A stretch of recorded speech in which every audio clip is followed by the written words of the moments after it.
So this is my Craftsman 101.06242 lathe that I inherited from my grandfather. My estimation is it is about 80 years old, hasn't been used in probably the last 20 years. My grandfather used it, my dad used it, and so now it belongs to me, but it is in pretty sad shape. It's all dried up, covered in dirt, belt's worn, the motor is in bad shape. So I've wanted to start learning how to turn wood, and I figured, well, what better tool to use than something that's been in my family for now 3 generations, and then maybe teach my boys as well. So I wanted to bring this back to life. The problem is the motor's in bad shape. You can see it looks rough. The wires are corroded. The capacitor looks trashed. The internal coils were just full of mud dauber nests and just junk. It just didn't look safe to use. So I fully intend on restoring this motor to its kind of original state. And I know this probably isn't the original motor for the lathe, but it is the one my grandfather used, so I kind of wanted to use it. It's a quarter horsepower, around 1700 RPMs, and it's got a triple pulley on it.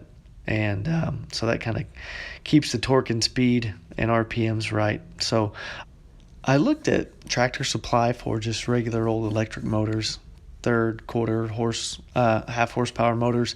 They're expensive, $200-300. So I found this 3/4 horsepower bench grinder at Harbor Freight and thought, well, it's basically an electric motor with 2 arbors. If I take this V-belt pulley that matches the arbor size of this cheap grinder, maybe this will work. So I thought, well, it's worth a try. The grinder was like $70. The pulley was $20.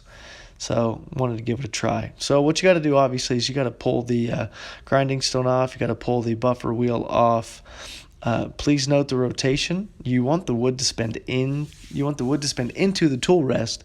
So that may change how you want to set it up. So I had to use the grinding stone side. I pulled it off. I put that little spacer back on.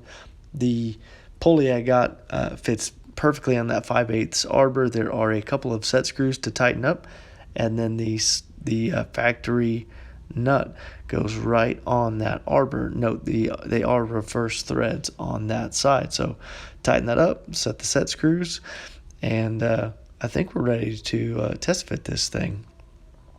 It's not green, but it'll work. So put the belt on, and the original motor, it had a spring on it that allowed it to pull forward to make adjustments. That way you can go from, you could step down to smaller pulley sizes.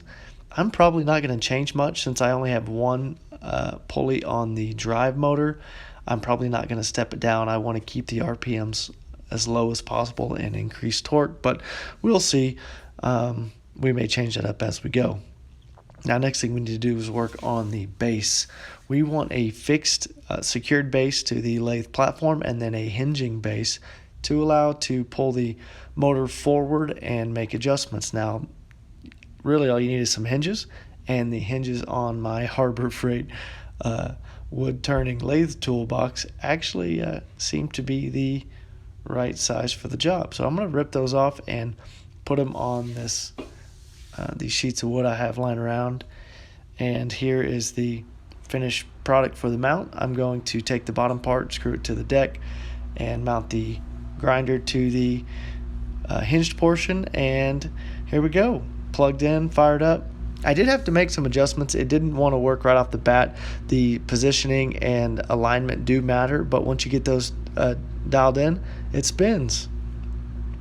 I will admit, turning wood, despite all the YouTube videos I have seen, is not as easy as it looks. And I don't know if that's because my tools are dull or my RPMs are too fast or too slow. I have never done this before. This is literally the first piece of wood I have turned, and it's an old piece of hardwood, square hardwood, keep in mind. So not ideal, but I did manage to make this little Christmas tree looking thing before it broke and sent wood everywhere, which was fun to experience firsthand. So, it's not ideal. It's not the original motor, but my grandfather coined the term wheelerizing for taking what you got and making it work, and I think he would be proud of this. short-term fix. So this is it. It only took about $100 and an hour or two of work, and this lathe that hasn't spun in 20 years is now turning wood. So looking forward to using this.